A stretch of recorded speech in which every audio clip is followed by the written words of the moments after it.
ಕುರುಕ್ಷೇತ್ರದ ಯುದ್ಧಭೂಮಿಯಲ್ಲಿ ಅರ್ಜುನನು ತನ್ನ ಬಂಧುಗಳು, ಗುರುಗಳು ಮತ್ತು ಸ್ನೇಹಿತರನ್ನು ಎದುರು ನೋಡಿದಾಗ ಅವನ ಮನಸ್ಸಿನಲ್ಲಿ ಭಯ ಮತ್ತು ಗೊಂದಲ ತುಂಬಿತು.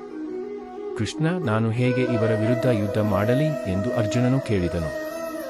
ಆಗ ಶ್ರೀಕೃಷ್ಣನು ಅರ್ಜುನನಿಗೆ ಒಂದು ಮಹತ್ವದ ಸತ್ಯವನ್ನು ತಿಳಿಸಿದನು. ಅರ್ಜುನ, ಜೀವನದಲ್ಲಿ ನಿನಗೆ ಇಷ್ಟವಿಲ್ಲದ ಪರಿಸ್ಥಿತಿಗಳು ಬಂದರೂ ನಿನ್ನ ಕರ್ತವ್ಯದಿಂದ ಹಿಂದೆ ಸರಿಯಬೇಡ. ಕೃಷ್ಣನು ಅರ್ಜುನನಿಗೆ ಫಲದ ಬಗ್ಗೆ ಚಿಂತಿಸದೆ ತನ್ನ ಕರ್ತವ್ಯವನ್ನು ಮಾಡಬೇಕೆಂದು ತಿಳಿಸಿದನು. ಈ ಸಂದೇಶ ಕೇವಲ ಅರ್ಜುನನಿಗಾಗಿ ಅಲ್ಲ, ಇಂದಿಗೂ ನಮ್ಮ ಜೀವನದಲ್ಲಿ ಇದು ತುಂಬಾ ಮುಖ್ಯ. ನಮಗೂ ಕೆಲವೊಮ್ಮೆ ಸಮಸ್ಯೆಗಳು ಬಂದಾಗ ಏನು ಮಾಡಬೇಕು ಎಂಬುದು ಅರ್ಥವಾಗುವುದಿಲ್ಲ. ಕೆಲವರು ನಮ್ಮನ್ನು ಬಿಟ್ಟು ಹೋಗುತ್ತಾರೆ. ಕೆಲವೊಮ್ಮೆ ನಮ್ಮ ಪ್ರಯತ್ನಗಳು ವಿಫಲವಾಗುತ್ತವೆ.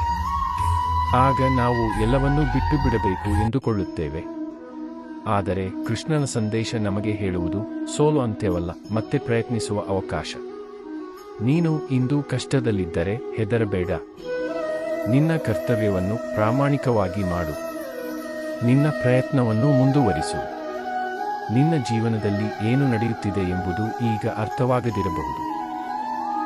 ಆದರೆ ಒಂದು ದಿನ ಹಿಂದಿರುಗಿ ನೋಡಿದಾಗ ಆ ಕಷ್ಟವೇ ನಿನ್ನನ್ನು ಬಲಶಾಲಿಯನ್ನಾಗಿ ಮಾಡಿದೆ ಎಂದು ಅರಿತುಕೊಳ್ಳುವೆ. ಆದ್ದರಿಂದ ಕೃಷ್ಣನ ಮೇಲೆ ನಂಬಿಕೆ ಇಟ್ಟು ಮುಂದೆ ಸಾಗು. ನಿನ್ನ ಕರ್ಮ ನಿನ್ನ ಕೈಯಲ್ಲಿದೆ.